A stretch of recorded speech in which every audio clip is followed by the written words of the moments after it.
The United Nations have just released a report detailing human rights violations against people of African descent living in Australia and recommendations moving forward. The report highlighted 125 issues around discrimination, integration, detention, policing, education, and health.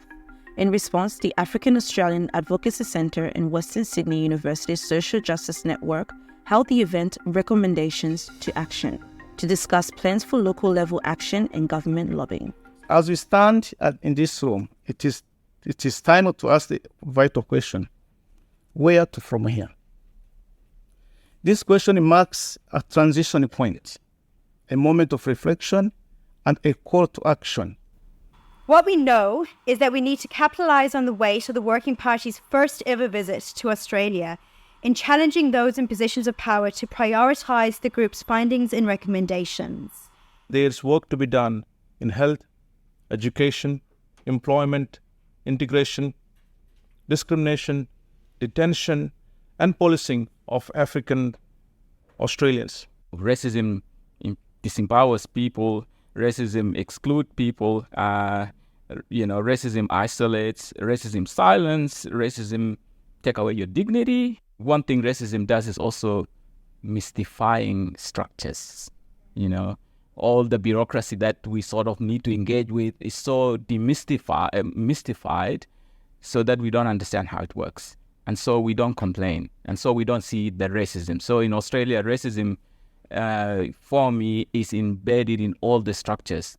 Even though a lot of my work also talks about the politics of blackness and racial trauma, but when people came to speak to me, they would speak to me from this concept of every time I experience racism or every time I feel excluded, I feel like someone has taken my dignity away.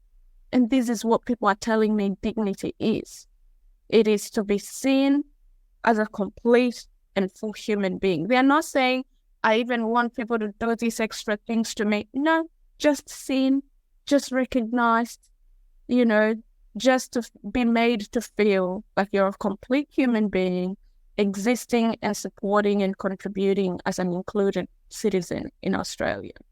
I think your advocacy and your education must begin with your government at the level of the Commonwealth, but also your government at the level of the state and any other local governments, because these are the people who are responsible for governance, for participation, public participation. These are the people who make the laws. These are the people who advocate for the laws. And these are the people who implement what your legislatures say. And so your government has to obviously be a very, very key audience for you to engage. So as we embark on this transformative journey, we understand the significance of policy and legislative alignment. We have also started conducting a comprehensive review of existing laws and policies to identify areas where alignment with the UN recommendation is needed.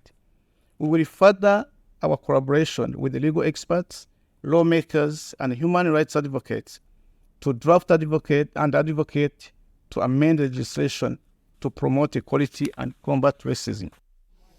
So today we are gathered for this symposium to chart a way forward on the recommendations from the United Nations Working Group on people from African descent. And we've had some really great speakers from academia, from the community, and we've had a great conversation about it all.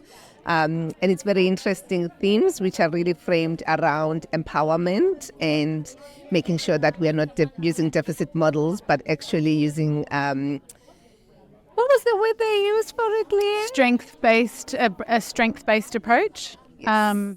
The key takeaway today from this forum is two things: to educate and advocate.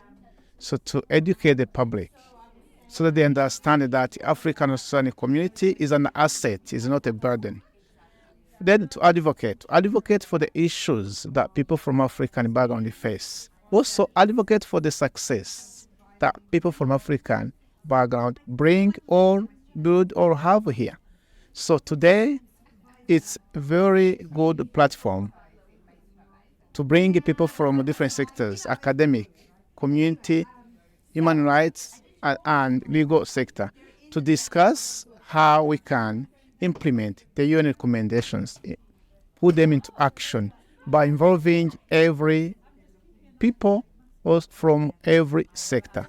So it is our responsibility to implement those recommendations.